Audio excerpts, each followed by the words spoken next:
بسم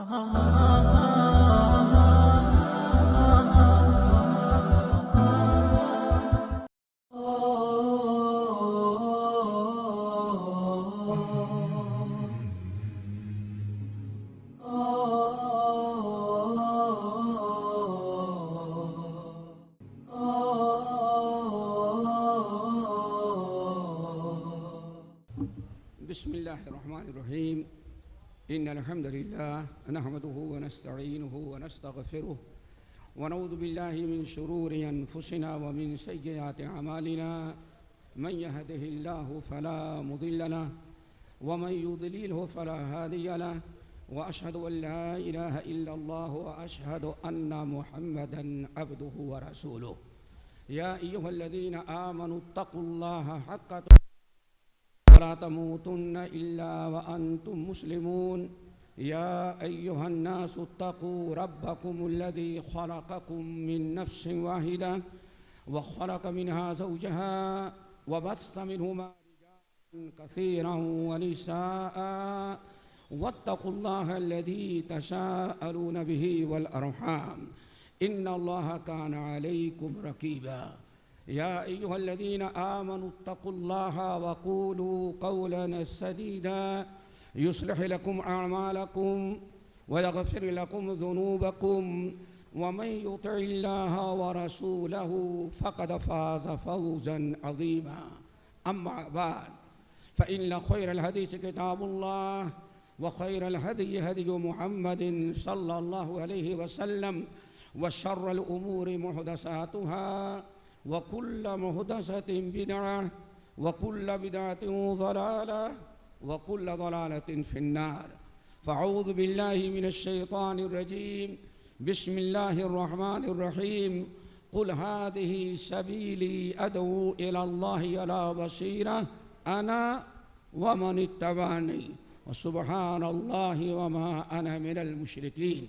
صدر اجلاس، علماء کرام، معزز سامعین، نوجوان ساتھیوں، دینی ماں اور بہنوں، بڑی خوشی کی بات ہے کہ آج آپ حضرات کے سامنے کچھ کہنے سننے کا موقع عطا کیا ہے۔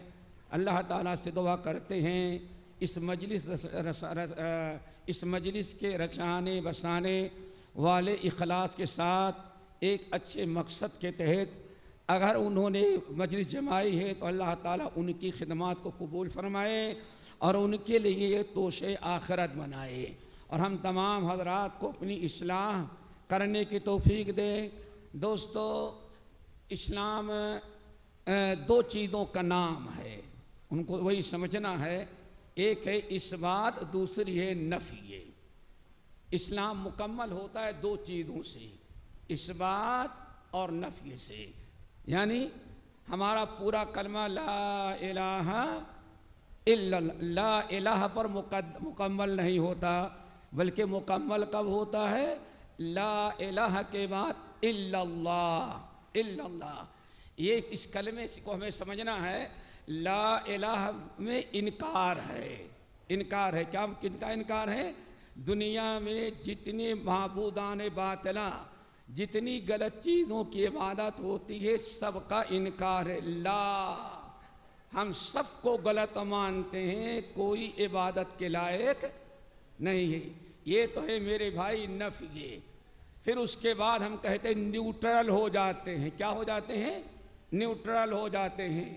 بہت سارے بھائی گاڑی چلاتے ہوں گے، گیئر میں ڈالنے کے پہلے ریورس پارک پی میں ہے، آپ کی گاڑی پارکنگ میں ہے، اب پہلے اس کو نیوٹرل کرتے ہیں تو فیصلہ کرتے ہیں آگے جانا ہے کہ ریورس جانا ہے۔ تو میرے بھائی، اسلام پہلے نیوٹرل ہو جائے۔ لا الہ۔ دنیا میں کتنے الہ ہیں، سب کے سب باطل ہیں، چاہے فرشتے کی شکل میں ہو، اللہ کے ولیوں کی شکل میں ہو، شجر اور حجر کی شکل میں ہو، یا مورتیوں کے شکل میں ہو، ہے ساری چیزیں، لیکن معبود نہیں، عبادت کے مستحق وہ نہیں ہیں۔ جبرائیل امین پر ایمان رکھتے ہیں، حضرت عیسیٰ اور موسیٰ پر ایمان رکھتے ہیں، لیکن وہ بھی ہم کہتے ہیں لا الہ، فرشتے ان کی عبادت کرتے ہیں، مسلمان ہونے کے لیے ضروری ہے کوئی فرشتہ بھی عبادت کے لائق نہیں ہے۔ پہلے ہم نیوٹرل ہو جاتے ہیں، پھر اس کے بعد کہتے الا اللہ، صرف اللہ وحدہ لا شریک ہے جو ہمارے اللہ عبادت کے لائق ہے۔ دیکھیں کلمے میں دو حصے ہیں، ایک لا الہ اور دوسرا الا اللہ۔ ایک میں ہے انکار، پورے معبودان باطلہ کا انکار، پھر اس کے بعد اثبات ہے، یعنی ہاں ایک ہی معبود ہے جو رب کائنات ہے اور خالق السماوات والارض ہے، رب العالمین ہے، لا الہ الا اللہ۔ الا اللہ پر آ کر کے ہم مسلمان ہوتے ہیں۔ اس کے علاوہ بہت ساری مثالیں ہم آپ کو بتائیں میرے بھائیوں۔ آپ میں ماشاءاللہ دیکھیں سب کے کپڑے پاک صاف اچھے ہیں، نماز پڑھنے کے لیے پہلے ناپاک چیزیں آپ کے بدن پر ہیں تو ان کو دور کرنا پڑتا ہے۔ آپ اوپر سے شیروانی بھی پہن لیں اور بنیان آپ کا ناپاک ہو، اوپر سے آپ یہ جبہ کبہ پہن میں آپ نے ناپاک چیزوں کو دور نہیں کیا، ابھی نماز پڑھنے کے لائق نہیں بنے۔ تو دوستو اسی لیے لا الہ ہمیں اسلام دو چیزوں کا مکمل ہوتا ہے، اثبات اور نفی۔ اور یہاں ایک چیز اور یاد رکھیں، الحمدللہ حضرت امیر المؤمنین عمر ابن الخطاب رضی اللہ تعالیٰ عنہ نے بڑی پیاری بات کہی، کہا اسلام وہ پہچانتا ہی نہیں جو جاہلیت کو نہ پہچانے۔ اللہ اکبر، کیا مطلب ہے؟ جو کفر کو، شرک کو، بدعات کو، باطل کو نہیں پہچانے گا کبھی وہ حق پر قائم نہیں رہ سکتا۔ حق پر قائم رہنے کے لیے ضروری ہے کہ انسان باطل کا علم رکھے۔ آپ بتائیں، یہاں ہمارے سارے بھائی بیٹھے ہوئے ہیں، آپ کو آپ کے ٹیچر نے یا آپ کے ٹیوشن پڑھانے والے نے بتایا ہوگا کہ وضو کے کتنے فرض ہیں؟ چلو ہم 4 مان لیتے ہیں، اور کوئی بات نہیں، 4۔ اور پھر اس کے بعد کیا بتاتا ہے؟ وضو کو توڑنے والی چیزیں کون ہیں؟ دیکھیں دونوں کے بعد وضو مکمل ہوتا ہے۔ انسان دیکھیں کہ وضو کرنا ضروری ہے، وضو میں کیا چیزیں ضروری ہیں، اور ساتھ میں یہ بھی علم ہونا چاہیے کہ وضو کو توڑنے والی چیزیں کیا ہیں۔ یہ دونوں چیزوں کو علم ہونا ضروری ہے۔ آج ہم بڑی ایک اچھی رائے سمجھتے ہیں اپنے بھائی کی کہ جنہوں نے دونوں چیزیں رکھی ہیں۔ ایک تو چاہیے کہ حق پہچانیں، توحید پہچانیں، اور توحید کے خلاف جو آج فتوی بازی کی جاتی ہے ان لوگوں کی پہچانیں جن کے نام سے ہمیں فتویٰ دیا جاتا تم بھی خارجی ہو۔ تو خارجی یا اخوانی، ہمارے بھائیوں نے 2 نام بتایا ہے، خوارج کو پہچانے، اور کس کو پہچانے؟ اخوانی کو بھی نا، صرف صحابہ کو پہچان لیں، امام بخاری کو پہچان لیں اور عبداللہ بن سبا کو نہ پہچانیں، دونوں کو پہچاننا ہے دوستو۔ آئیے سب سے پہلے خوارج خارج کی جمع ہے، کس کی جمع ہے؟ خارج کہتے ہیں نکل جانے کو، خارج کہتے ہیں نکل جانے، نکال دینے، خروج کر جانا۔ یہ ہے کیا چیز؟ یہ نبی علیہ السلام نے ایک مرتبہ نبی علیہ السلام نے مال تقسیم کیا اور بہت کچھ آپ نے سب کو دیا، اور عدل انصاف کے ساتھ ایک شخص کھڑا ہوا، اس نے کہا یا محمد صلی اللہ علیہ وسلم آپ نے انصاف سے کام نہیں لیا، آپ پر الزام لگایا۔ اللہ وہ سمجھے، اس شخص نے اللہ کے رسول پر الزام لگایا کہ آپ نے ہمیں دینے میں انصاف سے کام نہیں کیا، آپ نے ناانصافی ہمارے ساتھ کی۔ اتنے میں عمر ابن الخطاب نہیں برداشت کر سکتے تھے، غصے میں آ گئے، دعنی یا رسول اللہ، اللہ رسول اللہ سائڈ پہ ہو جائیں، اس کی گردن مار دی۔ اور صحابہ کرام غصے ہو گئے۔ پیارے نبی نے کیا بیان فرمایا؟ نہیں عمر چھوڑ دو، یہ تو ابھی کلمہ پڑھ رہا ہے، اعتراض کر رہا ہے، ان قریب اس کی نسل میں، اس کی قوم میں ایسے لوگ پیدا ہوں گے کہ نماز پڑھیں گے تو ان کی نماز اتنی لمبی ہوگی کہ نماز کو دیکھ کر کے کہو گے واہ اتنا اچھا نمازی ہماری مسجد میں کوئی نہیں۔ اور قرآن پڑھے گا اتنے شین کاف کے ساتھ جیسے تمہیں ایک انسان تیر چلانے والا جیسے نشانہ سادھتا ہے، ایسے ہی تجوید کا اعتبار کرے گا، قرآن خوب اچھا پڑھے گا۔ لیکن اللہ سبحانہ خبردار اس کی نماز اور اس کی قرات کو دیکھ کر کے دھوکہ نہیں کھا جانا، دھوکہ نہیں کھانا۔ کیوں؟ یخرجون من الدین، پتہ چل گیا میرے بھائیوں، صرف قرآن اور صرف نماز تک معاملہ نہیں ہے، معاملہ فکر کی ہے، یہ سوچ کی، عقیدے کی، منہج کی، اس کی ضرورت ہے۔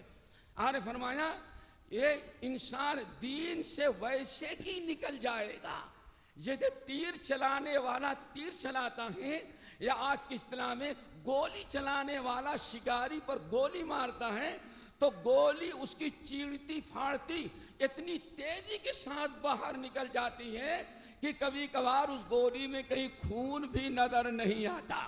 اور دوسرا معنی، جب بندوق سے گولی مارتا ہے انسان تو گولی چلی جاتی ہے اور بندوق کا کچھ بگڑتا نہیں، کوئی اثر باقی نہیں رہ جاتا۔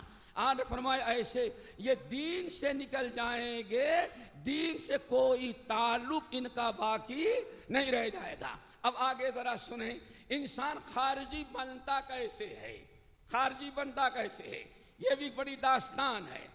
امام دارمی جو عبداللہ بن عبد الرحمن الدارمی جو کہا جاتا ہے، بسا اوقات امام مسلم و رحمۃ اللہ علیہ سیاستنا نے بھی ان سے حدیث روایت کی ہے، اپنے مسند کے اندر ایک واقعہ نقل کرتے ہیں۔ دوستو اس کو ذرا ٹھنڈے دل سے سمجھیں تو سمجھ میں آئے گا، سنیں تو سمجھ میں آئے گی بات۔ کوفہ کے مفتی معلم استاد عبداللہ بن مسعود رضی اللہ تعالی عنہ تھے۔ ایک دن حضرت ابو موسیٰ الاشعری رضی اللہ تعالی عنہ، ابو موسیٰ الاشعری گزر رہے تھے تو دیکھا کہ کوفہ کی مسجد میں ایک بڑا سا حلقہ بیٹھا ہوا ہے، بڑا سا حلقہ، بڑی مجلس ہے، اور ایک صاحب ہیں ان کے سامنے یہ چھوٹے چھوٹے اتنے پتھر رکھے ہوئے ہیں، پتھر جیسے حیدرآباد میں بھی بعض علاقوں میں، اب تو ماشاءاللہ دنیا ترقی کر گئی، پرانے زمانے میں چنا رکھا رہتا تھا یا کھجور کی گٹھلیاں رکھی جاتی تھی، اور نماز کے بعد اس کو سب میں تقسیم کی جاتی تھی۔ 100 چنے آپ کے ہاتھ میں، 100 مرتبہ سبحان اللہ آپ پڑھیں، 100 مرتبہ الحمدللہ پڑھیں، 100 مرتبہ اللہ اکبر پڑھیں۔ بالکل یہی پتھر سامنے رکھے ہوئے ہیں، اور ایک بڑے صاحب ماشاءاللہ داڑھی بھی ہے، سب کچھ جبہ کبہ بھی، اور کنارے کنارے بہت سارے لوگ بیٹھے ہیں، کہتے ہیں ہلیلو مئۃ مرہ سبحوا مئۃ مرہ، کہتے ہیں لوگوں لا الہ الا اللہ 100 مرتبہ پڑھو، سارے لوگ جھوم کے لا الہ الا اللہ، لیکن ہو والا نہیں تھا الا اللہ، پورا پڑھتے تھے وہ۔ اور آج ہم جس زمانے میں زندگی گزارے ہیں، شروع ہوتا ہے لا الہ سے اور آخر میں ہو رہ جاتا ہے لائٹ گل کر دینے کے بعد۔ لا الہ الا اللہ، سبحوا مئۃ مرہ، سبحان اللہ 100 مرتبہ کہو۔ بڑے جوش میں لوگ اللہ کا ذکر کر رہے ہیں۔ ابو موسیٰ اشعری نے دیکھا مسجد میں بڑا اجتماع ہے اور سب پڑھ رہے ہیں، داخل ہوئے، دیکھ لیا، بڑی اہم بات، علماء اور بردر کی بات کر رہے تھے ہمارے شیخ، ہاں اللہ تعالیٰ سب کو ہدایت دے. بیٹھے ہوئے ہیں حضرت ابو موسیٰ اشعری رضی اللہ تعالیٰ دیکھا کہ واقعی یہ غلطی ہو رہی ہے، لیکن کیا بتائیں، ابو موسیٰ اشعری کچھ نہیں بولے، حالانکہ صحابی رسول تھے. کیوں نہیں بولے؟ وہاں کے ذمہ دار اصل میں عبداللہ بن مسعود تھے. اپنا سفر چھوڑ دیا، وہاں لوگوں سے لڑنے بحث کرنے کے بجائے چھوڑا ان کو، اور فوری طور پر گئے عبداللہ بن مسعود کے پاس. عبداللہ بن مسعود رضی اللہ تعالیٰ عنہ کے پاس پہنچے تو دیکھا ان کے گھر کے سامنے ماشاءاللہ ایک بڑی جماعت انتظار کر رہی ہے. ہمارے استاد محترم عبداللہ بن مسعود اندر ہیں اور تیار ہو کے نکلیں گے تو سب لوگ اپنے ساتھ لے کر کے ان کو مسجد میں جائیں گے اور درس دیں گے. دعا کرو آج بھی استاد کا ایسا ہی ادب ہمارے اندر آ جائے. ایک بڑی جماعت ہے. عبداللہ بن ابو موسیٰ اشعری پہنچے، حل خراجہ ابو عبد الرحمن نکل گئے. نہیں ان کا انتظار کر رہے ہیں، وہ بھی انتظار کرنے لگے. حضرت عبداللہ بن مسعود نکل کے آئے تو دیکھا کہ آج ان کے شاگردوں کے ساتھ ابو موسیٰ اشعری جیسا صحابی جلیل کھڑا ہوا ہے. پوچھا کیا ہوا؟ کہا کہ ہم نے دیکھا آج ایک نئی چیز دنیا میں مسجد میں پیدا ہوئی. کہا کیا ہوا؟ کہا میں نے دیکھا مسجد کے اندر ایک بڑا سا حلقہ ہے، ایک صاحب بیچ میں ہیں، ان کے سامنے بہت ساری کنکڑیاں رکھی ہیں اور کہتے ہیں ہللو مئۃ مرہ، کہو صبح 100 مرتبہ اللہ اکبر. تو سارے لوگ اجتماعی طور پر کہتے لا الہ الا اللہ، سبحوا مئۃ مرہ، کبروا مئۃ مرہ، لا الہ الا اللہ، سبحان اللہ والحمدللہ ولا الہ الا اللہ واللہ اکبر. اس کا اجتماعی ذکر کر رہے ہیں. حضرت عبداللہ بن مسعود نے کہا تم نے کچھ ٹوکا نہیں، ان کو منع نہیں کیا؟ کہا نہیں، میں کچھ نہیں بولا، آپ کے پاس آیا ہوں. عبداللہ بن مسعود چلے، سارے ساتھی ابو موسیٰ اشعری آئے، مسجد میں داخل ہوئے. داخل ہوتے ہی دیکھا فوراً ٹھوکنے گئے. کہا اے مسلمانوں تم کیا کر رہے ہو؟ یہ کیا کر رہے ہو؟ کہنے لگے کہ سنو، ہذہ اللہ کی قسم آج تک نبی علیہ السلام ہذہ ثیابہ لم تبلا، آپ کے کپڑے ویسے ہی موجود ہیں. جس برتن میں آپ کھانا کھاتے تھے وہ برتن بھی موجود ہے، جس پیالے میں پانی پیتے تھے وہ پیالہ بھی موجود ہے، یہاں تک کہ وہ بستر بھی موجود ہے جس بستر پر آپ لیٹا کرتے تھے. دنیا کی ساری چیزیں اصلی حالت میں ہیں، لیکن تم نے نبی کا دین اصلی حالت پر باقی نہیں رکھا. کیا تھا میرے بھائیوں؟ کیا تھا؟ صرف ذکر کا وہ طریقہ اپنایا جو نبی نے نہیں بتایا تھا.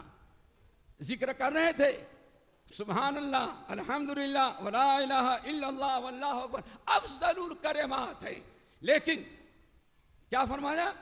ساری چیزیں موجود ہیں لیکن نبی کا دین تم نے باقی نہیں رکھا. ابو عبد الرحمن آپ اتنا غصہ ہو جاتے ہیں، ما اردنا الا خیرن، ہم لوگ اکیلے ذکر کرتے، اونگ آتی ہے، نیند آتی ہے اور مولانا صاحب زور سے للکارتے ہیں اور ہم لوگ زور سے جوش میں آ کے بڑھتے ہیں تو ساری نیند اڑ جاتی ہے، سارا خون گرم ہو جاتا ہے، جوش پیدا ہو جاتا ہے. اللہ اکبر، کتنی پیاری بات کہی. کم من مرید للخیر لن یصیبہ. یاد رکھنا کتنے لوگ نیکی کا ارادہ کرنے والے ہوتے ہیں لیکن نیکی کا ارادہ رکھنے کے باوجود عمل نیکی کے نہیں ہوگا، وہ بدعت ہوتا ہے. آگے ذرا سنو، آگے بڑھتے ہوئے بیان فرمایا کہ یاد رکھو، سن لو، یہ تم نے جو حرکتیں کی ہیں یہ تمہارے یہ ثواب کا سبب نہیں بنے گی. اگر اس کو چھوڑ کر کے تم اپنے گناہوں کو یاد کرتے تو تمہیں زیادہ بہتر، تمہیں توبہ استغفار کی توفیق نصیب ہوتی.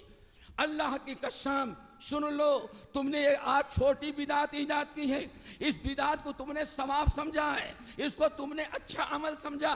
اچھا عمل کیسے ہو سکتا ہے جس میں نبی کی سنت کی مخالفت ہو؟ اور یاد رکھنا، ہم اچھی طرح یاد رکھنا، غور سے سنو، خوارج کیسے پیدا ہوتے ہیں۔ نبی کے اصلاۃ والسلام کو ہم نے یہ کہتے ہوئے سنا ہے کہ میری امت میں ایسے لوگ پیدا ہوں گے، تو شاید کہ میرا خیال ہے کہ جتنے خارجی پیدا ہوں گے تمہارے ہی لوگ ہوں گے، تم میں سے پیدا ہوں گے۔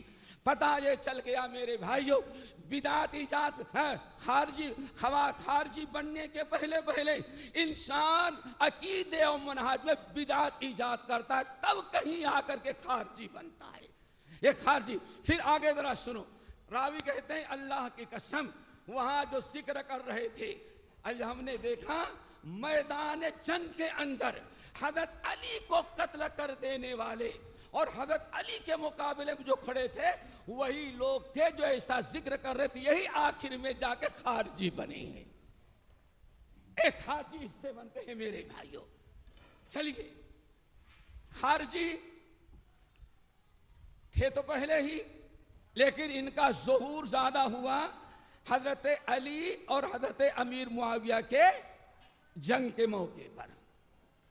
جنگ کے موقع پر کیسے؟ نہیں چاہتے تھے کہ امیر معاویہ اور حضرت علی رضی اللہ تعالیٰ کی مصالحت ہو، بڑی طویل داستان ہے، ہم ادھر نہیں جانا چاہتے، اشارہ کرنا چاہتے ہیں۔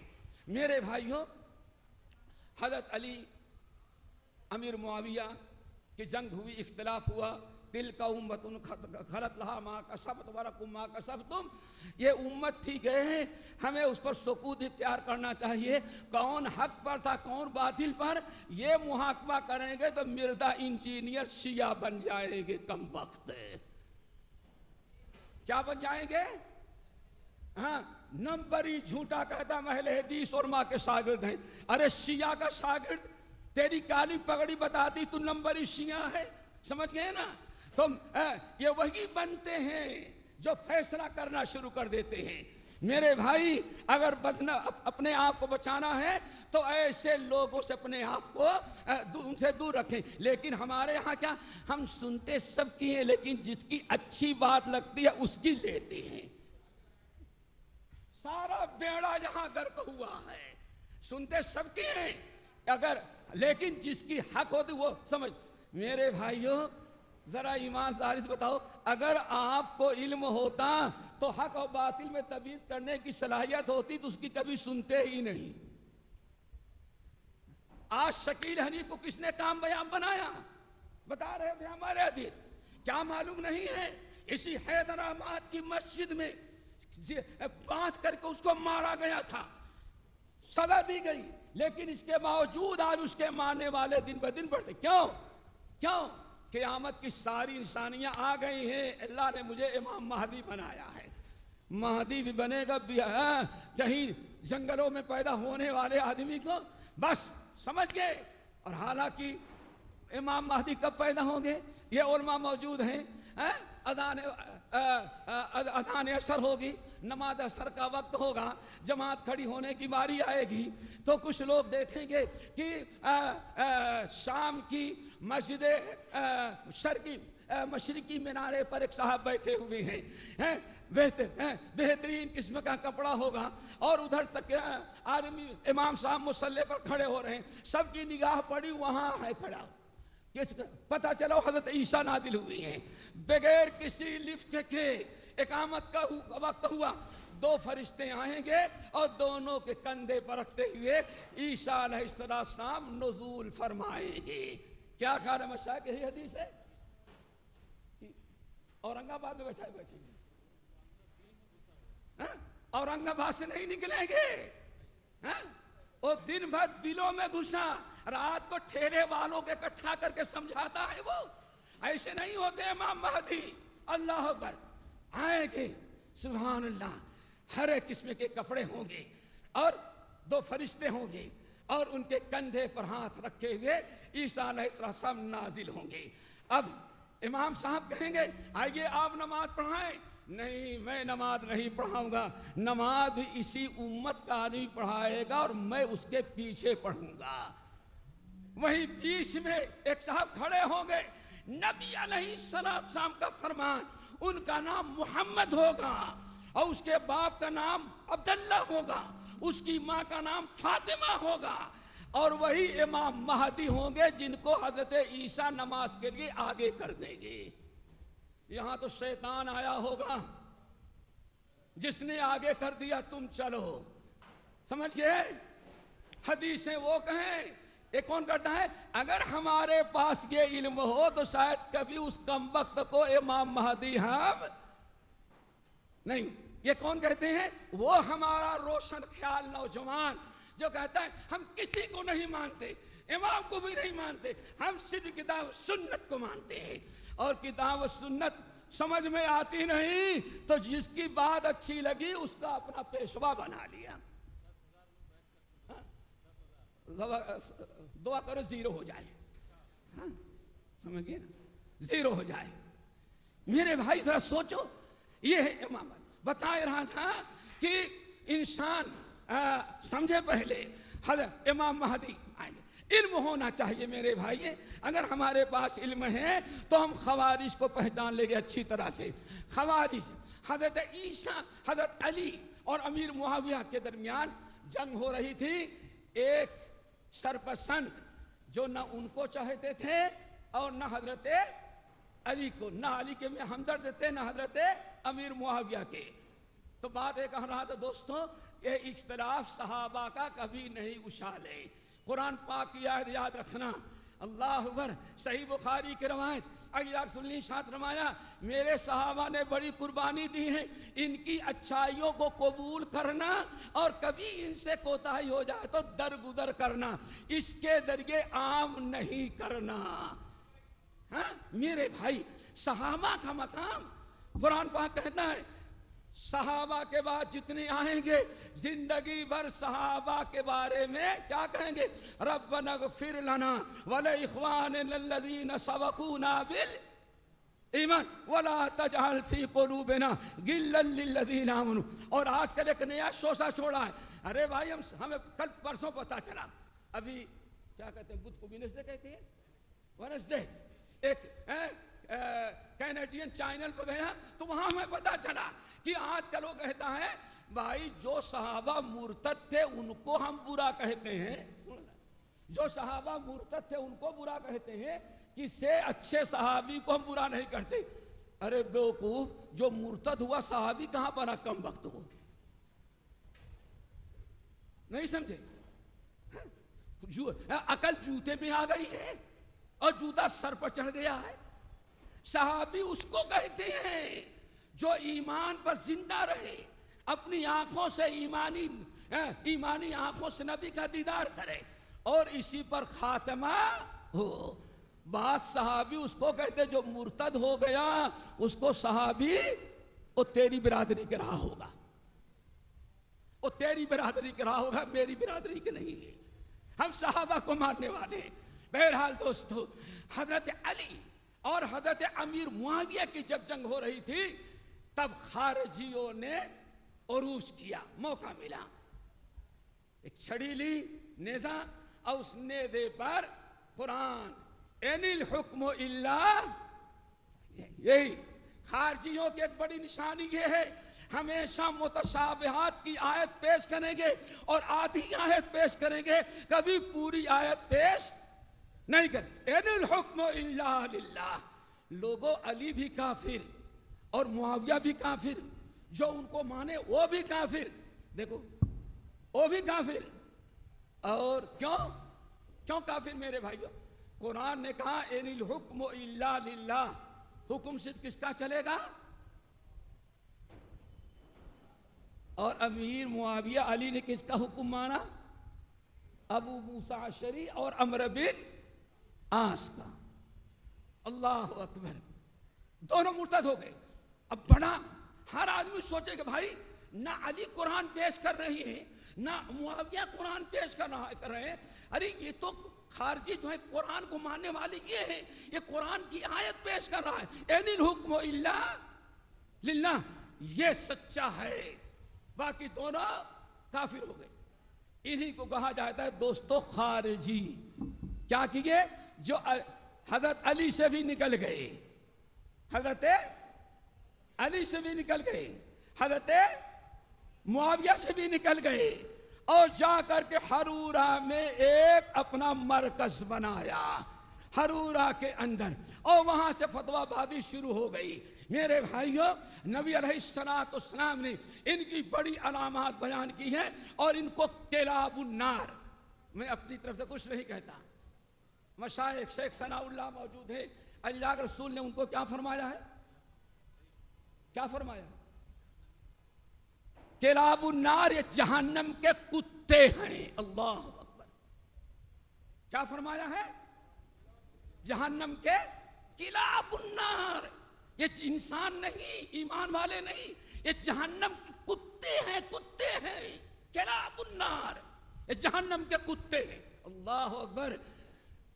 اسی لیے امیر المومنین علی بن ابی طالب رضی اللہ تعالیٰ عنہ نے بڑی اچھی بات کہی، اور قیامت تک یاد رکھا جائے گا، آپ لوگ بھی یاد رکھیں۔ یہ کبھی اسٹیج پر آتا ہے، ٹی وی کے اسکرین پر آتا ہے، کبھی میدان میں آتا ہے، کلمے تو بڑے اچھے ہوتے ہیں، لیکن مقصد اس کا نہایت خطرناک ہوتا ہے۔ الفاظ پر نہ جائیں، صرف الفاظ نہیں، اس کے معنی، مفہوم، اس کے سیاق و سماق کو دیکھیں۔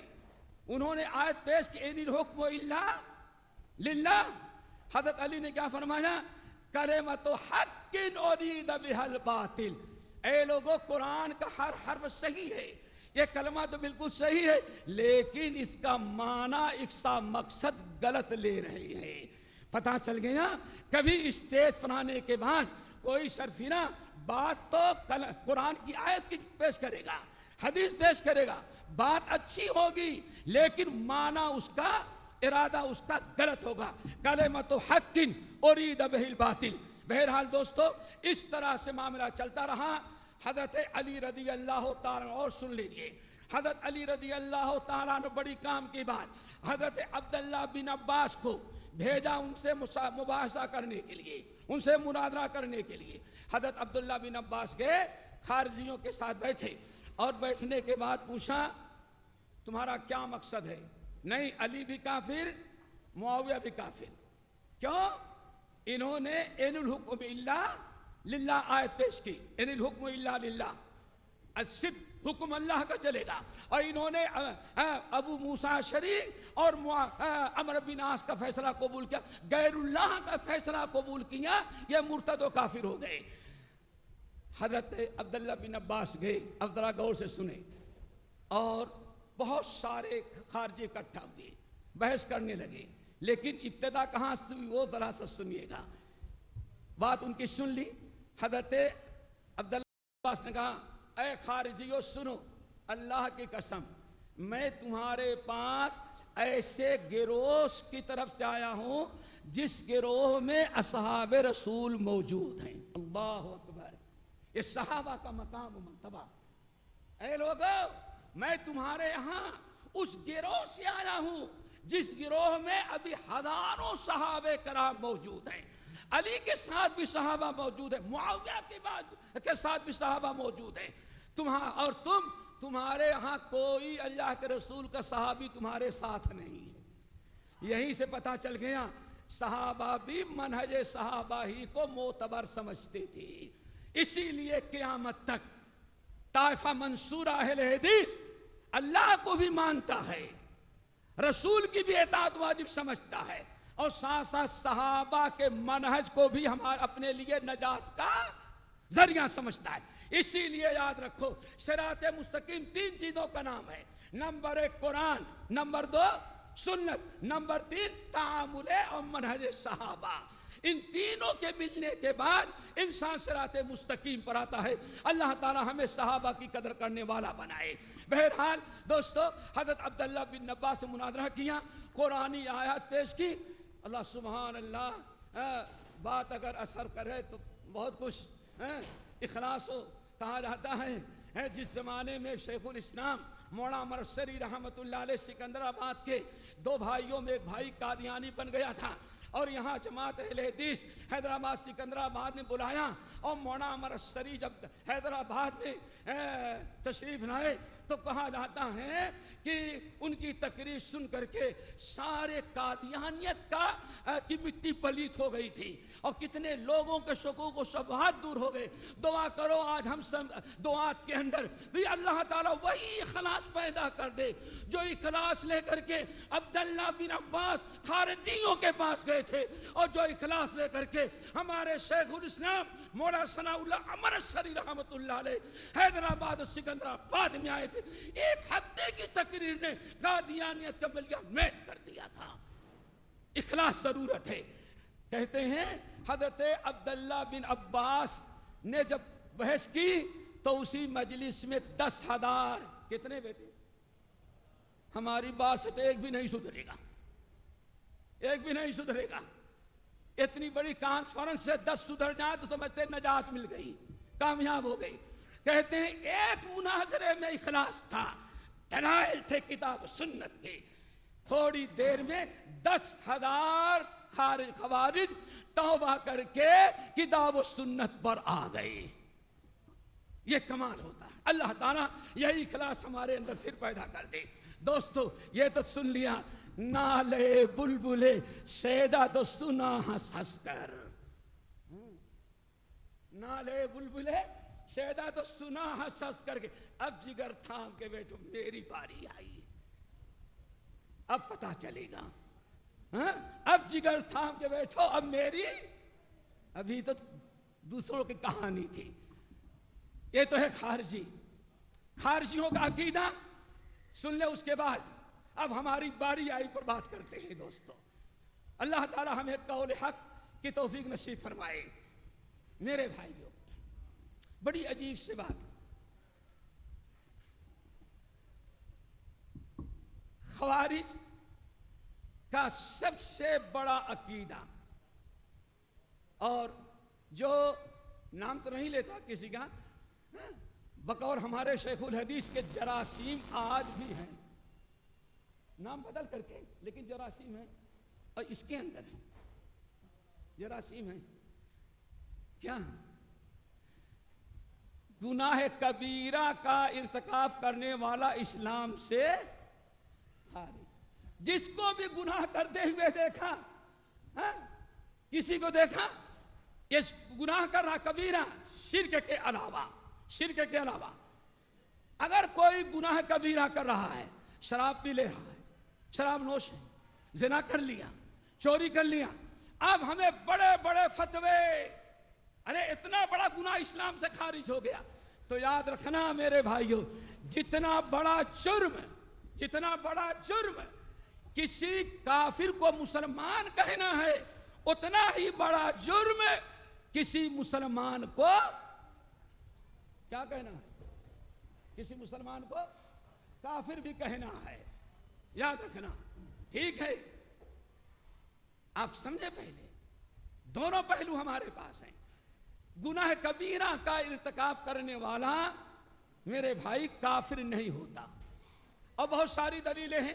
وَإِن طَائِفَتَانِ مِنَ الْمُؤْمِنِينَ اقْتَتَلُوا، 2 مومن آپس میں لڑ جائیں، قتل خوریزی کریں، دیکھیں لڑنے والوں کو اللہ نے کیا فرمایا؟ مومن قرار دیا۔ اب وہ صحیح بخاری مسلم کی روایت، ایک شرابی نے شراب پی لیا، شراب پینے کے بعد ڈنڈے مارے گئے، 40 کوڑے مارے گئے، کچھ دنوں کے بعد پھر پی لیا اور پھر مارے گئے، تو کسی نے نبی علیہ السلام کے سامنے کسی نے کہا اللہ تیرے اوپر لعنت بھیجے۔ اللہ اکبر، کافر تو دور کی بات ہے، لعنت بھیجنا کتنا بڑا جرم ہے۔ اللہ تیرے اوپر لعنت بھیجے، کم وقت بار بار پیتا ہے اور بار بار آ کر کے مار کھاتا ہے۔ اللہ کے رسول فرمایا خبردار، لا تلعنوہ، تم لعنت نہ کہو، شیطان ورگلایا، شراب پی لیا، انہو یحب اللہ ورسولہ، یہ اللہ سے بھی محبت کرتا ہے، رسول سے بھی محبت کرتا ہے، لیکن شیطان کے پھندے میں بھی پھنس جاتا ہے۔ دیکھیں شراب پیا لیکن اللہ کے رسول نے اس کو کافر قرار نہیں تو ہمارا عقیدہ ہے۔ تو میرے بھائیوں، خارجی عقیدوں میں سے ایک بڑا عقیدہ یہ ہے کہ ہر مین عقیدہ، ہر گناہ کبیرہ کرنے والا خلود فی النار، ہمیشہ جہنم میں رہے گا، اور جب تک توبہ دوبارہ کلمہ نہ پڑھے وہ مسلمان نہیں ہو سکتا۔ ہم کہتے ہیں گناہ کبیرہ کا مرتکب فاسق اور فاجر ہوگا، توبہ کا دروازہ کھلا ہوا ہے، اللہ توبہ کا صدق دل سے توبہ کر لے تو اللہ تعالیٰ اس کے گناہوں کو معاف کر دیتا ہے۔ اللہ تعالیٰ ہمیں صحیح منہج عطا فرمائے۔ اب آئیے دوسرا پہلو، اخوانی۔ کیا؟ اخوانی۔ ابھی نہیں سمجھتے تھے کہ صبر کر سکیں گے آپ لوگ کہ نہیں؟ شیخ ثناء اللہ بھی تھوڑا سا صبر کریں گے بھائی؟ جو کہ میں نے کہا کہ اب جگر تھام کے بیٹھو، میری باری آئی۔ صبر کر سکے کہ نہ صبر کر سکیں گے؟ اسی لیے میں نے شروع میں کہا حق کو پہچاننے کے لیے باطل کا پہچاننا ضروری ہے۔ جب تک کفر نہیں سمجھیں گے، بدعت نہیں سمجھیں گے، آپ کبھی سنت پر اور توحید پر قائم نہیں رہ سکتے۔ یہ اخوانی کیا چیز ہے؟ اخوان عربی میں دو لفظ ہے دوستو، ایک ہے اخوان اور دوسرا ہے اخوہ۔ کیا ہے؟ اخوان اور اخوہ، دونوں میں بڑا فرق ہے۔ یہاں اخوہ کی بات نہیں ہو رہی ہے، بات کس کی ہو رہی ہے؟ اخوان کی۔ دونوں میں بڑا فرق ہے۔ فرق کیا ہے؟ اذ قال یوسف لقد کان لکم فی یوسف و اخوتہ آیات للسائلین۔ دیکھیں یہاں اخوہ ہے، اخوہ اخوان نہیں ہے۔ اخوہ کہتے ہیں نسبی بھائیوں کو کیا کہا جاتا ہے؟ اخوہ۔ ایک ماں ایک باپ کے جو ہوں گے، یا باپ ایک مائیں دو، یا مائیں ایک باپ دو، ان کو کہا جاتا ہے اخوہ۔ کیا کہا جاتا ہے؟ اخوہ۔ اب اگر ماں باپ دونوں ایک ہیں تو ان کو کہا جاتا ہے عینی۔ کیا کہا جاتا ہے؟ عینی بھائی ہیں، اخوہ ہیں، نسب کے ہیں، وہ ہیں عینی بھائی۔ اور اگر ماں ایک ہیں باپ دو ہیں تو ان کو کیا کہا جاتا ہے؟ ماں دو ہیں، ان کو کہا جائے اخیافی۔ کیا کہا جائے گا؟ اخیافی۔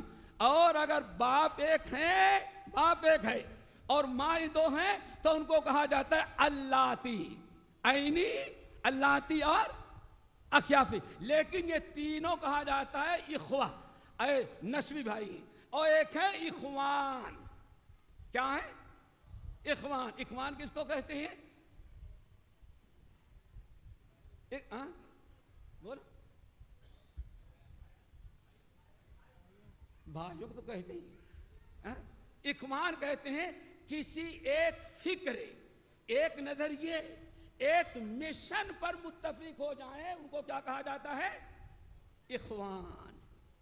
آئی بات سمجھ میں؟ ایک فکر، ایک نظریے، ایک مشن پر اگر اکٹھا ہو جائیں تو ان کو کیا کہا جاتا ہے؟ اخوان۔ تو بات یہاں اخوہ کی نہیں ہو رہی ہے۔ اخوہ کی باری آئے گی، باپ مرے گا تب آئیے گا مولانا کے پاس، وہاں وراثت میں آتا ہے اخوہ۔ اور اسٹیج پر جو بات ہو رہی ہے اخوہ نہیں بلکہ اخوان کی۔ یہ ہے اخوان۔ یہ کون سے لوگ ہیں؟ یہ کون سے لوگ ہیں؟ ذرا ٹھنڈے دل سے سنیں، اگر پسند آئے تو قبول کیجئے گا، یاد رکھیے گا، لیکن دعائیں نہ دیجئے گا جیسے بتا رہے تھے مولوی صاحب۔ اگر میری بات پسند نہ پڑے بد دعا نہیں کرنا۔ یہ تقریباً 20ویں صدی کے اوائل میں، 20ویں صدی کے بالکل اوائل، ایک شخص مصر میں پیدا ہوا، 12ویں کلاس پاس کیا مشکل سے، نام تھا حسن البنا۔ کیا نام تھا؟ حسن البنا، جن کے ماننے والوں کو بعد عرب بنائی کہتے۔ کیا کہتے ہیں؟ بنائی۔ حسن البنا،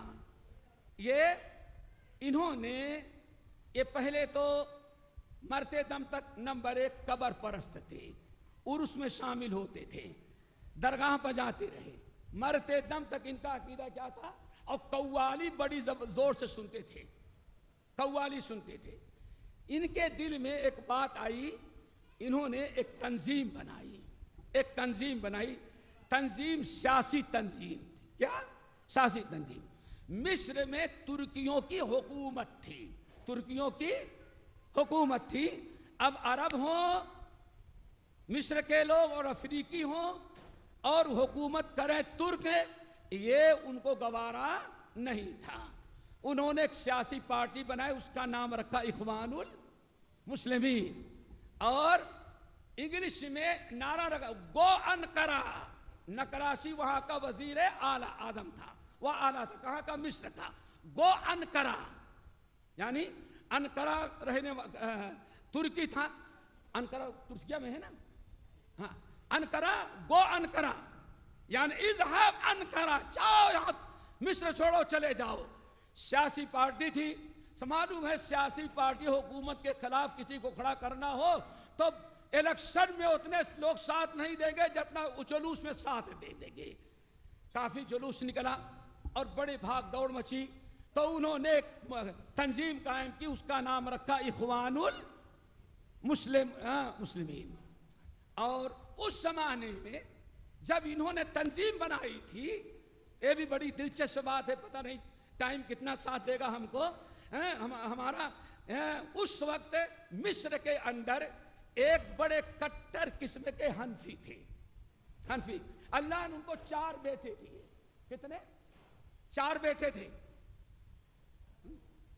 اسی لیے بہت سارے لوگ کہتے ہیں 4 میں بڑی برکت ہے. 4 کی چوکڑی تھی. تو انہوں نے سنا تھا کہ ہر آدمی قیامت کے دن اپنے امام کے جھنڈے تلے اٹھایا جائے گا. احناف کیا جو حنفی ہو گئے کن کے جھنڈے تلے؟ امام حنیفہ کے. اور اگر باہر کا سبحانے ہیں تب شافعی ہے تو کس کے جھنڈے تلے؟ امام شافعی کے. اور سعودیہ والے ہیں تو امام. 4 جھنڈے ہو گئے اٹھا. اور ہر جھنڈے مارنے والا اپنے مذہب کے امام کے جھنڈے تلے چلے گا. حالانکہ بخاری مسلم کی روایت کیا ہے؟ صرف ایک جھنڈا ہوگا. کیا ہوگا؟ ایک جھنڈا. اور کس کے ہاتھ میں ہوگا؟ محمد صلی اللہ علیہ وسلم. اور مبارک ہو اہل حدیث ہو. اللہ اکبر. امام ابن کثیر رحمت اللہ علیہ کہتے ہیں دنیا کے لوگوں سن لو، اگر جھنڈے کی بات آئے گی تو اہل حدیثوں سے کوئی بڑا خوش نصیب نہیں ہوگا. کیوں؟ کس لیے؟ اہل حدیثوں کا جھنڈا محمد صلی اللہ علیہ وسلم کے ہاتھ میں ہوگا. اللہ، یہ ہے میرے بھائی ہمارا جھنڈا.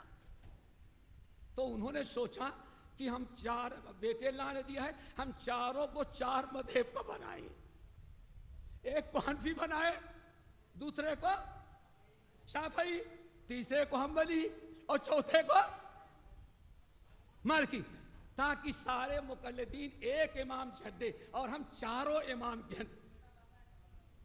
ارے ہمارے بیٹے ہوں گے نا، تو بیٹوں کے ساتھ کچھ دور اس بیٹے کے ساتھ شافعی ہوگا، تو اس کے بعد وہ بیٹا جس کے جو مالکی ہوگا.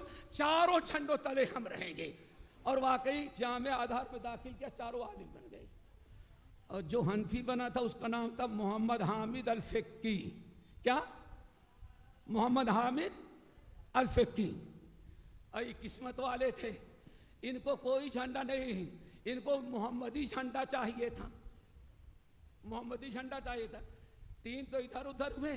یہ بڑے کٹر تھے اپنی فقہ میں، اپنی عقیدے میں، اپنی اشعریت میں بہت پکے تھے. ایک دن چلے جا رہے تھے، کہیں جانا تھا، پیدل چلنا تھا، گاؤں کا راستہ تھا. ایک آدمی کھیت میں ہل چلا رہا تھا. ہل جانتے ہو نا؟ ہل چلا رہا تھا. اور ہل چلانے والا وہ چاروں طرف گھومتا ہے، ادھر بھی گول گھومتا رہتا ہے. ادھر سے راستہ گیا ہوا تھا. بڑی دلچسپ بات ہے، اس کو بھی سن لے ضمنی طور پر. یہ ماشاءاللہ ادھر سے گزر رہے تھے تو ادھر سے راستہ گزر رہے تھے، اتنے میں کسان بیل کو ہکاتے ہوئے کہاں پہنچ گیا؟ یہاں سلام کیا تو ایسے سنتا ہے، ایسے دیکھتا اس کو، کیا بدو کو سلام، تو اپنا راستہ پکڑ جا. یہ سوچے بڑا جاہل ہے. انہوں نے اس کا پیچھا کیا، وہ اپنا حل چلاتا جا رہا ہے، ساتھ ساتھ یہ بھی جا رہے مولوی صاحب ہیں شرح وقایا والے، قدوری والے، سمجھ گئے نا، اللہ ہر جگہ حاضر ناظر والے چلے جا رہے تھے. فقی صاحب جب ادھر قریب سے گزرے تو پوچھا، سلام کیا، ہاں پوچھتے اچھا اللہ کہاں ہے؟ کچھ تم نے کچھ پڑھا ہے؟ کچھ نہیں. ارے تم صرف بیل کے ساتھ زندگی گزارتے ہو جانور کی، تم کو کچھ پتا نہیں ہے؟ اللہ کہاں ہے؟ تو کسان نے کہا، ڈنڈا تھا اٹھایا، کم وقت تجھ کو شکل مولوی کی بات آ رہی، ہم سے پوچھتے اللہ کہاں ہے؟ اللہ ساتویں آسمان پر ہے. کہاں ہے؟ اور ان کا عقیدہ تھا ہر جگہ ہے. اور ڈنڈا اٹھایا، کہا ہم کو بے ایمان بناتے ہو تم، اللہ کہاں ہے؟ اللہ ساتویں آسمان پر ہے. حامد فقی کہتے ہیں، میں غور کرنے لگا کہ اس کسان کا آدمی جو ہے یہ منطق فلسفہ نہیں پڑھا، ازہر میں نہیں پڑھا، مولانا نہیں بنا. دیکھو اس کا عقیدہ بالکل درست ہے. حنابلہ کیا کہتے ہیں سلفی لوگ؟ اللہ کہاں ہے؟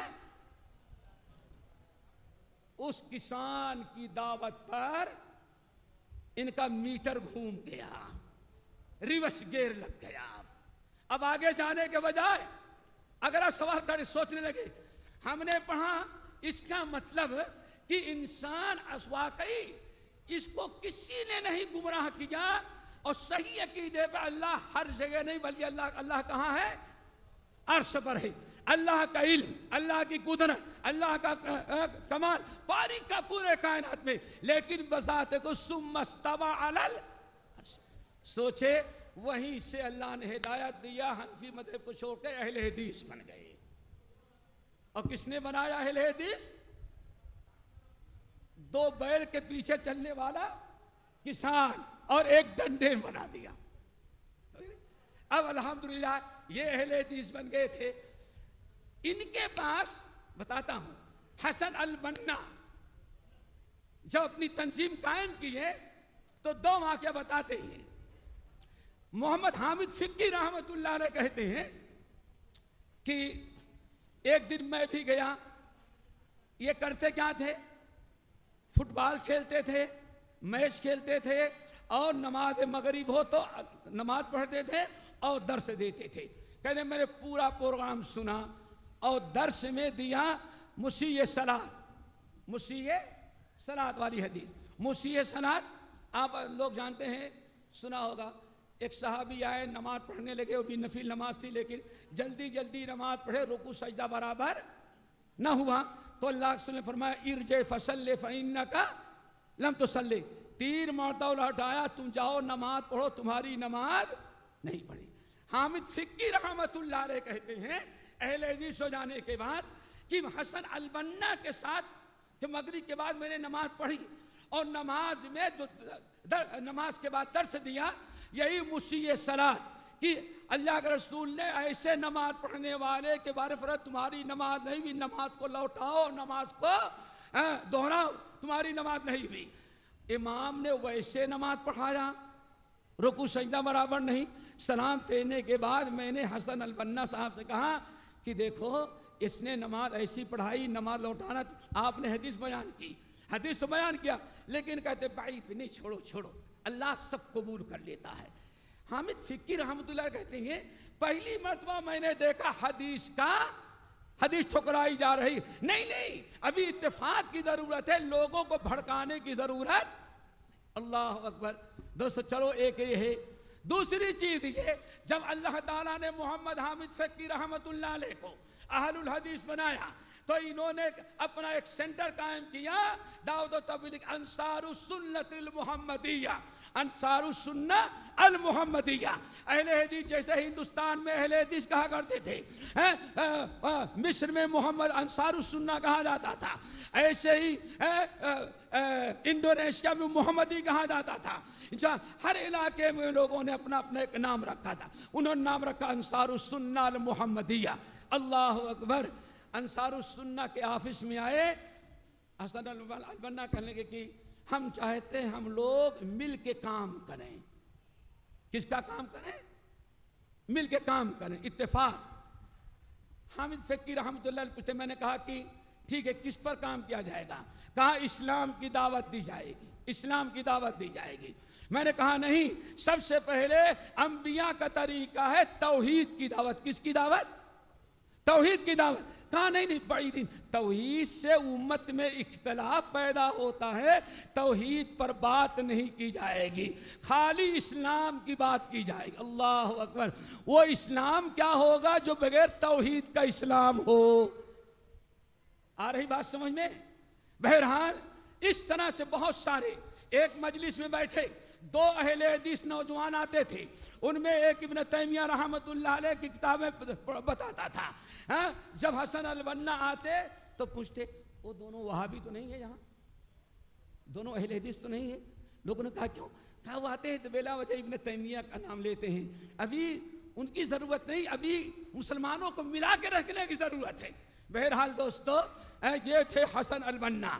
اور آگے ذرا سنو, جس دن سے انہوں نے تحریک قائم کی تھی, ہم لوگ تو بہت دور تھے. سب سے پہلا انسان, سب سے پہلے علماء جنہوں نے مخالفت کی, نمبر 1 ابھی حامد فقی کا نام سنا. نمبر 2 امام حرم شیخ ابو سمع, ظاہر ابو سمع رحمت اللہ علیہ, جو حرم مکہ کے سب سے بڑے امام تھے, عالم تھے. انہوں نے باقاعدہ لیٹر لکھ کر کے حسن البنا کو کہا, یہ تمہاری تنظیم جو ہے یہ اصل میں درست نہیں ہے, منہج صحیح نہیں ہے, اور یہ امت کے اندر ایک نیا فرقہ پیدا کیا جا رہا ہے, آپ اس سے بعد رہیں. تو امام ابو سمع. نمبر 2 دنیا کا سب سے بڑا محدث امام اہل الحدیث علامہ احمد شاکر رحمت اللہ علیہ, شارح امام مسند بن حنبل نے آج بھی 15ویں جلد مسند احمد شرح مسند جلد نمبر 15 کے اندر آج بھی ان کا فتویٰ موجود ہے. انہوں نے باقاعدہ تحریر لکھی اور حسن البنا کو کے بارے میں منع کیا اور صاف لکھ دیا. ذرا کان لگا کے سنیں. اور کہا کہ حسن البنا نے جب فجعل دعویٰ اسلامیہ دعویٰ اجرامیہ, سب سے پہلا جملہ یہ تھا کہ لوگوں حسن البنا کی تحریک سے بچو, اس کی دعوت سے بچو, اس کی جماعت سے بچو. کیوں؟ اس نے اسلامی دعوت کو اجرامی دعوت قرار دیا. کیا اجرامی؟ یعنی شرائع, قتل کرنا, خوریزی کرنا, وزیر اعظم کا قتل کیا, اور 40-50 آدمی کے قتل کی لسٹ حسن البنا کے پاس موجود تھی. کیوں؟ سیاسی جماعت تھی, ان کی سیاست میں جو بھی رکاوٹ پڑتا اس کو قتل کر دیتے تھے. یہ تو بات ہو گئی ہے. سعودی عربیہ حج کے لیے آئے, بڑی عجیب سے. اگر ہمیں پہلے معلوم ہوتا تو ہم فوٹو لے کر کے آئے ہوتے, باقاعدہ فوٹو لے کر کے. ملک عبدالحج کے بعد ملک عبدالعزیز کے پاس, اللہ قبر کو نوروں سے بھرے.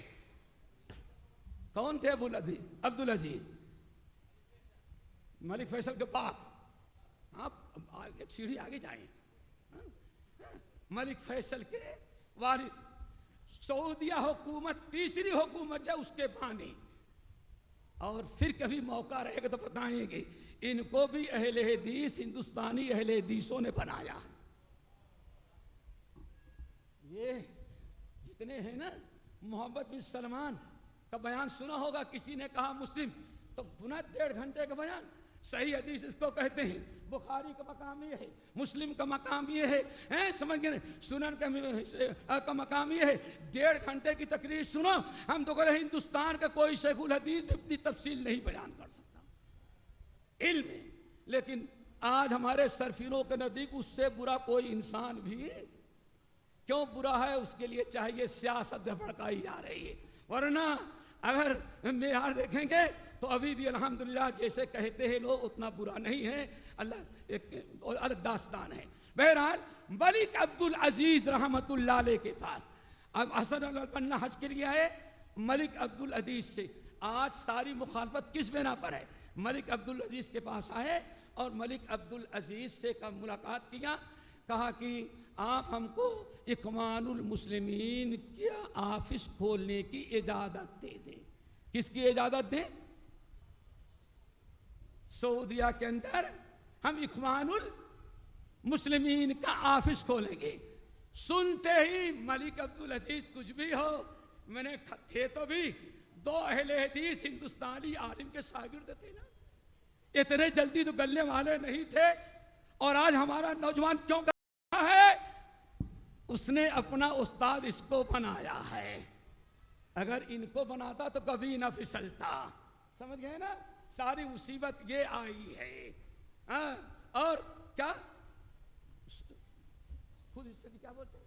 Self study, self study. ارے امام شافعی کہتے سیلف اسٹڈی کرو تو برباد زیادہ کرو گے، فائدہ کم پہنچاؤ گے امت کو۔ استاد کے بعد پہنچو، گھٹنا ٹیکو، انما العلم بالتعلم۔ ایک دن میں آپ کے سامنے کھڑے ہونے کے لائق نہیں بنے، 8 سال رگڑا ہے انہوں نے گھٹنے استاد کے سامنے، 4 سال مدینہ یونیورسٹی میں، تب دائی بنے ہیں۔ ایسے سیلف اسٹڈی سے کچھ نہیں بنتا، ہم تو ڈوبے ہیں، شرم تجھے بھی لے ڈوبیں گے۔ امام شافعی رحمت اللہ علیہ نے کہا تھا آج سے کتنا پہلے، کہا جو انسان خود اسٹڈی کر کے عالم بنے گا وہ امت کو نقصان زیادہ پہنچائے گا، فائدہ کم پہنچائے۔ کیوں؟ انما العلم بالتعلم والحلم بالتحلم۔ علم آتا ہے استاد سے علم حاصل کرنے کے بعد۔ اللہ تعالیٰ ہمیں علماء سے پہلے علم حاصل کرنے کی توفیق نصیب فرمائے، پھر علماء آپ کو دائی بھی بنا دیں گے، مبلغ بھی بنا دیں گے، سب کچھ بنا دیں گے انشاءاللہ۔ ثناء اللہ ایک دن میں نہیں بنے، استاد نے بنایا، محنت کیا۔ میرے بھائیوں، تو ملک عبدالعزیز کھڑے اہل حدیث تھے، مولانا عبدالرحیم اور مولانا عبدالواحد غزنوی، یہ دونوں اہل حدیث تھے، اور ان دونوں سے انہوں نے علم حاصل کیا تھا۔ یہ بھی علم حاصل کیا تھے، ان کے باپ بھی علم حاصل کیا تھے، عقیدے کی پختگی، منہج کی پختگی، علمی معلومات۔ تو میرے بھائی حسن البنا نے کہا کہ کیا چاہتے ہو؟ بس ہمیں اخوان المسلمین کی آفس کھولنے کی اجازت دے دی جائے۔ سنے بھائیوں، اب جواب کیا دیا اس کو دونوں کان سے سنیں۔ ابھی تو میری بات ایک کان سے سنا ہوگا، لیکن جواب کیا دیا وہ دونوں کان سے سنے، ذرا کھول کر کے۔ کہا اخرجوا هذا الرجل السوء، یہ زمانے کا سب سے بڑا فسادی بدتمیز انسان، نکالو اس کو یہاں سے۔ کلنا الحمدللہ اخوان المسلمون، ہم سارے کلمہ پڑھنے والے واقعی انما المؤمنون اخوہ، ہم سب کے سب بھائی۔ میرے بھائی بات تو بڑی لمبی ہوئی۔ پھر اس کے بعد حامد فقی، یہ علماء جب یہ فتویٰ دیا احمد شاکر رحمت اللہ علیہ نے، تو ان کے بھی قتل کا فیصلہ کیا گیا۔ کیوں؟ ہماری سیاست میں رکاوٹ بن رہا ہے۔ بات چلی تھی خوارج کی، اب آگے ذرا بڑھیں۔ ان کے شاگرد سید سابق، ارے بھائی مانا جائے، سید قطب بڑا پیارا، بڑی پیاری بات کہتے ہیں۔ کیا کہتے ہیں کہ پورے مسلم مجتمع کو جو ان کے ہاتھ پر بیعت نہ کرے، سب کے تکفیر یہیں سے خارجی بنا۔ خوارج، اللہ جزائے خیر دے، بڑا اچھا موضوع کیا۔ خوارج اور اسلام، ہاں علم تھا کہ دونوں سٹے بٹے ایک ہیں، زوجین ہیں، جڑے ہوئے ہیں۔ ہاں کیسے؟ ذرا دیکھو، ہم عبارت پڑھ کے سناتے ہیں، ذرا غور سے سنیں۔ انہوں نے تو بنیاد ڈالی، کس نے؟ حسن البنا نے، لیکن حکمت اور مصلحت کے بنا پر انہوں نے بظاہر کبھی فتویٰ نہیں دیا، لیکن ان کے شاگرد سید قطب، سید ان کے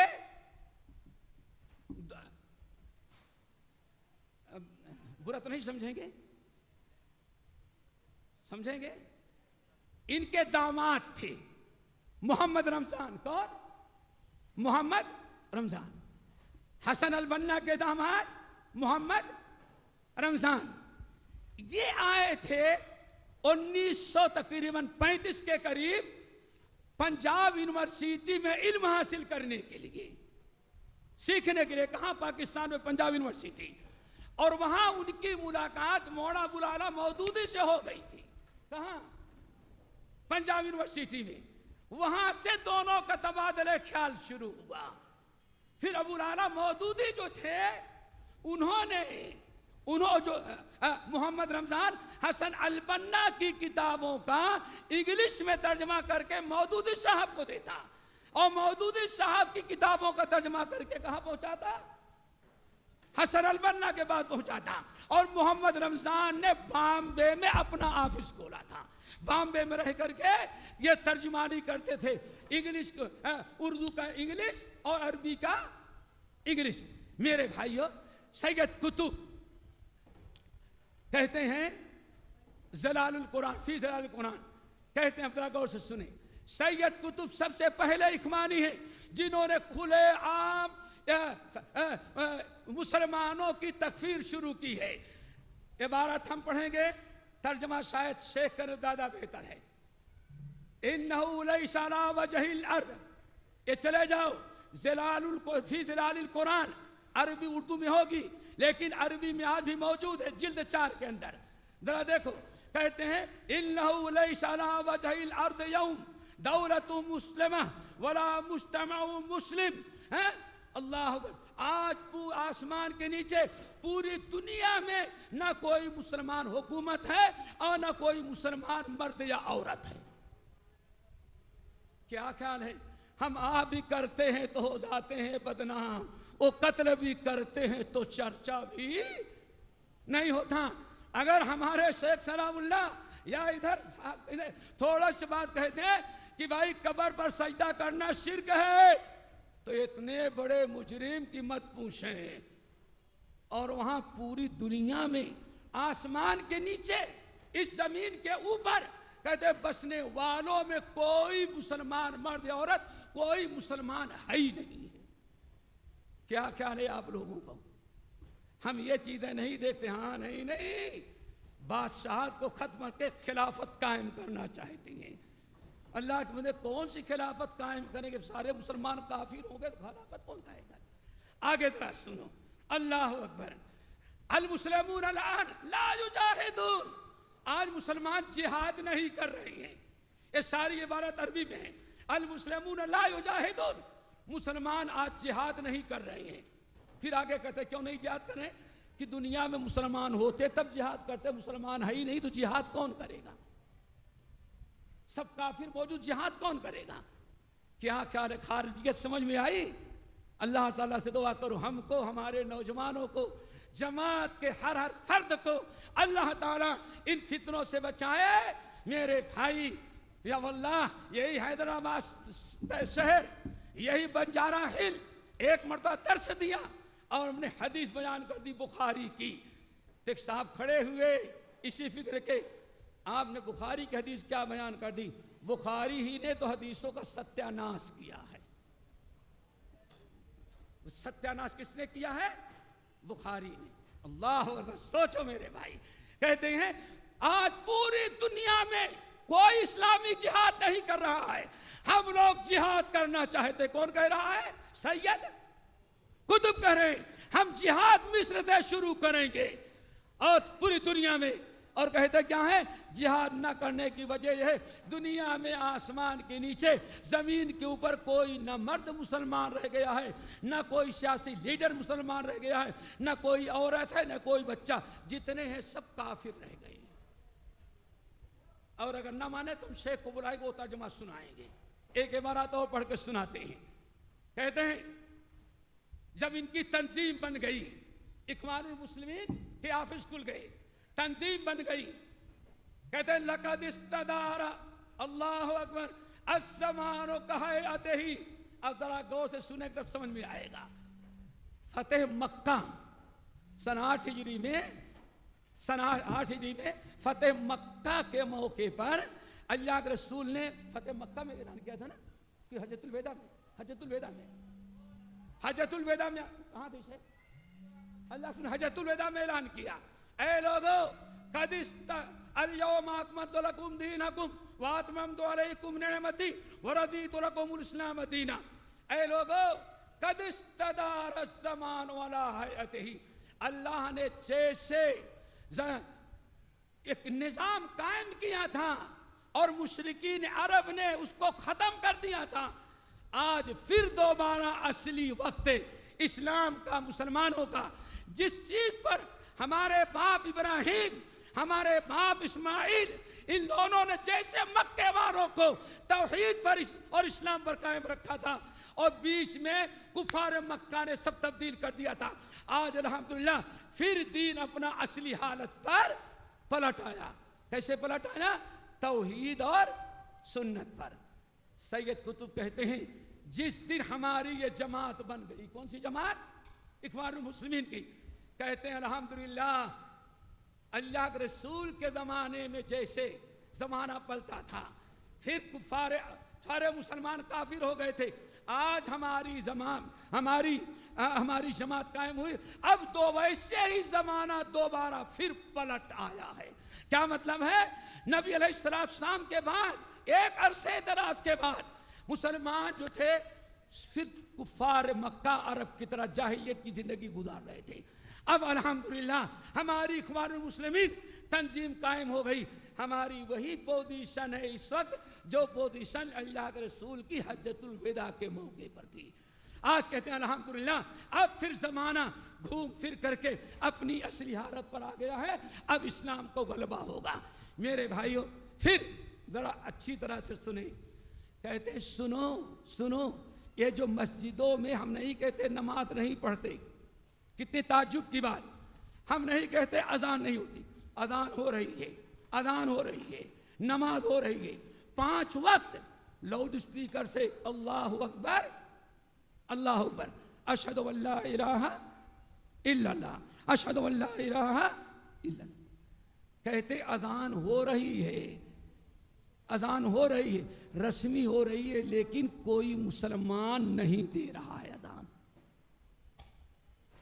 یہ ویسے ہی ہے جیسے کفار مکہ حج کرتے تھے. مسلمان دنیا کے اندر جو اذان دے رہے ہیں، نماز پڑھ رہے ہیں، اس کی حیثیت کیا ہے؟ جیسے اسلام سے پہلے کفار مکہ حج کرتے تھے، عمرہ کرتے تھے، طواف کرتے تھے. میرے بھائیوں یہ تو آپ نے سن لیا. یہ آگئی بات سمجھ میں؟ یہ سب گروہ کیا ہیں؟ تکفیری، خوارج، تکفیری. اور ایک چیز آخری اور سن لیں، 1944 44 کتنا 44 حیدرآباد شہر سے ترجمان القرآن نکلتا رہا. یہ تقریباً تقسیم سے پہلے کی بات ہے.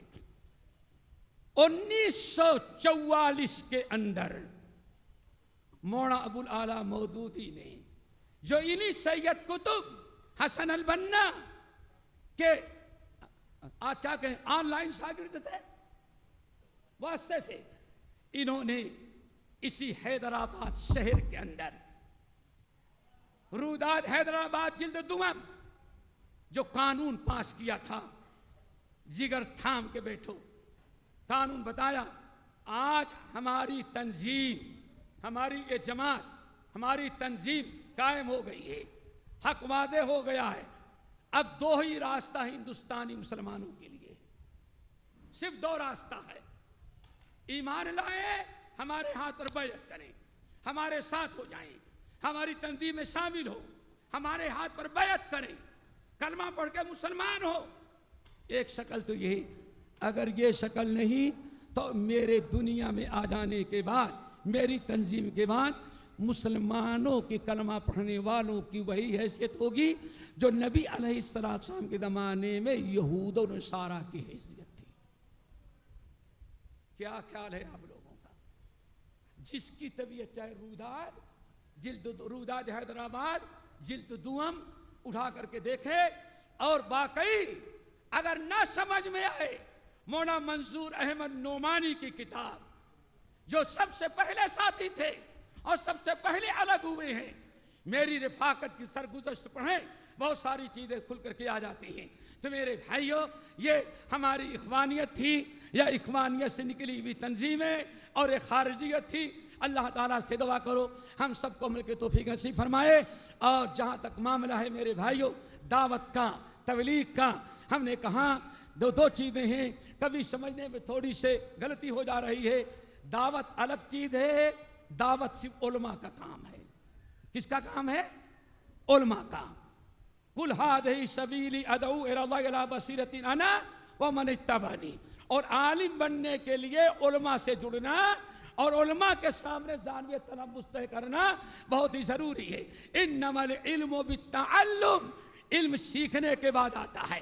نبی علیہ السلام کی حدیث یَحْمِلُ هَٰذَا الْعِلْمَ مِنْ كُلِّ خَلَفٍ عُدُولَهُ، ہر معتبر عالم سے معتبر لوگ قیامت تک علم حاصل کرتے رہیں گے۔ یہ دعوت، یہ اسٹیج، یہ ممبر، یہ فتاوے، یہ سب اہل علم کا کام ہے اور علماء کا کام ہے۔ جہاں تک معاملہ ہے علماء کا کام ہے، اور اس میں ضروری ہے کہ انسان علماء کو بھی پہچانے۔ فَاسْأَلُوا أَهْلَ الذِّكْرِ إِن كُنتُمْ لَا تَعْلَمُونَ۔ ہم ذرا پوچھتے ہیں، واللہ یہ مشائخ موجود ہیں، امام مالک سے بڑا کوئی عالم ہو سکتا ہے؟ کس کے شاگرد تھے؟ امام مالک کس کے شاگرد تھے؟ امام زہری کے، امام نافع کے، کیا پوچھنا ہے؟ لیکن واللہ کہتے ہیں ہم نے فتویٰ کب ہم کو ملی؟ مدینے کے 40 علماء نے ہم کو اجازت دیا کہ ہاں تم فتویٰ دے سکتے ہو، تب ہم فتویٰ دینے کے لائق بنے۔ اور آج تو ماشاءاللہ پیدائشی مفتی ہوتا ہے، پیدا ہوتے ہی فتویٰ دینا شروع کر دیتا ہے۔ اللہ اکبر۔ ہمارے اہل حدیثوں کا عالم یہ تھا، ہمارے والد مرحوم کہا کرتے تھے آل انڈیا اہل حدیث کانفرنس میں کم سے کم 50 علماء رہتے تھے۔ علماء، ایک آدمی آتا مسئلہ پوچھنے کے لیے ادھر سے، تو کہتے نہیں یہ ہم سے بڑے عالم ہیں ان سے پوچھو، میں فتویٰ دے کر اتنی بڑی ذمہ داری نہیں، وہ کہتا اس سے پوچھو۔ کہتے ہیں 50 آدمی کے پاس جاتا تھا، ایک عالم کے ہوتے دوسرا فتویٰ دینے کی ہمت نہیں کرتا تھا۔ آخر میں مولانا ثناء اللہ مرسی کیا کہتے ہیں، اللہ کے بندے وہ شیخ الحدیث مولانا احمد اللہ بیٹھے ہوئے، وہ فتویٰ کے مستحق جا کر کے ان سے فتویٰ لو۔ ہمارے ہاں تو ماشاءاللہ ٹھیلے پر بنانا بیچنے والا بھی فتویٰ دے دیتا۔ میرے بھائی فتوی بازی سے بچو۔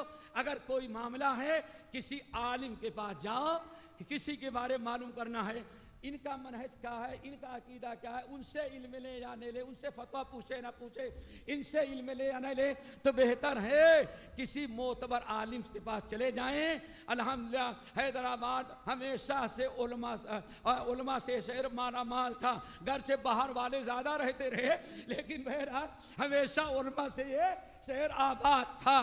آج بھی الحمدللہ ہر قسم کے علماء موجود ہیں، پھر کبھی موقع ملا تو بتائیں گے یہاں کے علماء اہل حدیث کی کارکردگی کیا ہے۔ پوری دنیا دنگ رہ گئی آج تک، لیکن ہم اپنے بارے میں جانتے نہیں۔ تو دوستو علماء ربانی سے پوچھ لیں کہ فلاں آدمی ہے، اس کا درس سنیں یا نہ سنیں، اس کا منہج کیسا ہے، اس کا عقیدہ کیسا ہے۔ اگر آپ ربانی عالم سے پوچھیں گے تو آپ کی رہنمائی کرے گا اور آپ کے لیے ضروری ہے اس کی بات مان جائیں۔ واللہ حیرت ہوتی ہے، آپ سمجھتے ہیں علماء کے بارے معلومات کرنا کس سے علم لیں اور کس سے نہ لیں، اتنا بڑا اتنی ضروری چیز تھی، اتنا بڑا عمل تھا کہ کہتے ہیں امام احمد بن حنبل رحمۃ اللہ علیہ کو پتہ چلا کہ لوگوں راویوں کے بارے میں سب سے بڑا عالم جو امام ابو زرع رازی ہے وہ بغداد آنے والا ہے۔ امام احمد بن حنبل اتنے بڑے عالم اور ابو ذرا امام الجرح والتعدیل، کس کا عقیدہ درست ہے، کس کا منہج صحیح ہے، کون صحابی درست ہے، کون ثقہ ہے، کون غیر ثقہ ہے، کون معتبر ہے، کون غیر معتبر ہے، اس کے امام تھے ابو ذرا۔ امام ابو ذرا رازی رحمۃ اللہ علیہ جب بغداد آنے لگے تو ایک ہفتہ پہلے سے احمد بن حنبل جا کر کے راستے میں کھڑے ہو جاتے، بغداد کے لوگ انتظار کر رہے ہیں اور احمد بن حنبل چپکے سے چلے جاتے، دور کھڑے رہتے۔ جو راستہ بغداد سے آتا اور خراسان سے بغداد میں جو راستہ آتا اس راستے پہ جا کے کھڑے ہو جاتے تھے۔ ایک ہفتے کے بعد پتہ چلا کہ ابو ذرا آ رہے ہیں۔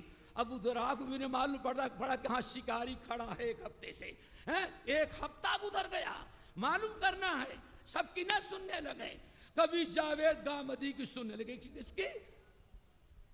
جاوید گامدی کی، کبھی فلاں کی۔ میرے بھائی ذرا سوچو، کھڑے ہو گئے۔ جیسے امام ابو ذرا آئے، آگے بڑھ کر کے امام ابو احمد بن حنبل نے سلام کیا اور کہا انا احمد بن حنبلین، میں آپ کا استقبال کر رہا ہوں، میں احمد بن حنبل ہوں۔ احمد بن حنبل سے گلے ملے اور احمد بن حنبل لے کے چلے گئے۔ وہ تو سوچ رہے تھے کہ جامع مسجد میں لے کے جائیں گے، لوگ ہمارا انتظار کرتے ہوں گے، سب سے ملاقات ہوگی، اور احمد بن حنبل لے کے گئے، اپنے گھر میں بند کر دیا، گھر میں بیٹھایا اور اندر سے لاک لگا دیا تاکہ جا نہ سکے۔ ایک ہفتہ ابو ذرا کو نہیں چھوڑا، ایک ہفتہ باقاعدہ قید کر رکھا تھا، گھر میں تالا لگا دیا ہے، جانے نہیں دوں گا۔ کاغذ اور قلم لیتے، حضرت فلاں محدث کے بارے میں کیا خیال ہے، کیا خیال ہے، ابو ذرا جو کہتے اس کو نوٹ کر لیتے، فلاں کے بارے میں کیا خیال ہے، فلاں کے بارے میں کیا خیال ہے، نوٹ کر لیتے۔ جب ایک ہفتے کے بعد ان کا پورا علم سمیٹ لیا، تب ابو دروازہ کھولا اور آپ کہاں جائیں گے، چلے آپ کو پہنچا دیتے۔ اللہ اکبر۔ اس طرح سے تحقیق کر لینے کے بعد تو میں کہتا ہوں علماء سے مل کر کے دیکھ لیں کہ کس کا درس سننا ہے، کس کا درس نہیں سننا ہے۔ اور میرے بھائی دعوت کا کام تو ہی ہے، لیکن کبھی دعوت اور امر بالمعروف دونوں کو لوگ تین چیزیں ہیں یاد رکھنا۔ ایک ہے دعوت، کیا ہے دعوت، دوسری کیا ہے تبلیغ، اور تیسری ہے امر بال، یہ تینوں تین چیزیں ہیں، تینوں کو ایک نہیں کہا جا سکتا، تینوں تین چیزیں۔ دعوت قرآن متعین کر دیا، علی بصیرۃ، علم کی روشنی میں دعوت دی جائے گی، بغیر علم کے دعوت نہیں۔ اور علم کہاں ملے گا؟ علماء سے، پہلے علم حاصل ہوگا علماء سے، پھر اس کے بعد کیا کیا جائے گا؟ دعوت۔ نمبر 2 تبلیغ۔ تبلیغ کس کو کہتے ہیں؟ بلغوا انی ولو آیا۔ تبلیغ کس کو کہتے ہیں؟ کوئی بتا سکتا ہے؟ بولو بھائی، یہ لوگ تو بتا دیں گے۔ پہنچانا، صرف پہنچا دینا، حق کی بات۔ امام ابن کثیر رحمۃ اللہ علیہ تبلیغ، اللہ کے پیغام کو، شریعت کس طرح اللہ کے پیغام کو اللہ کے بندوں تک اتنا ہی پہنچانا، ویسے ہی پہنچانا جیسے اللہ نے حکم دیا۔ اس کو کیا کہا جاتا ہے؟ تبلیغ۔ پھر سنو، تبلیغ اللہ کے پیغام کو اللہ کے بندوں تک پہنچانا، اتنا ہی پہنچانا جتنا اللہ نے دیا ہے، اور ویسے ہی پہنچانا جیسے اللہ نے دیا ہے۔ اس کو کیا کہا جاتا ہے؟ دلیل، یا ایھا الرسول بلغ ما انزل الیک من ربک وان لم تفعل فما بلغت رسالتہ۔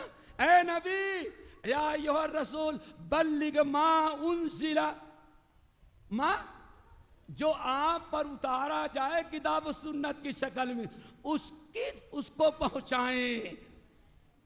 آئی بات سمجھے؟ بلغ ما انزل الیک من ربک، آپ جو اللہ نے آپ پر جو موسیٰ پر نازل کیا، عیسیٰ پر نازل کیا، یہ ساری کتابیں جو ہیں وہ ایک سائڈ ہیں.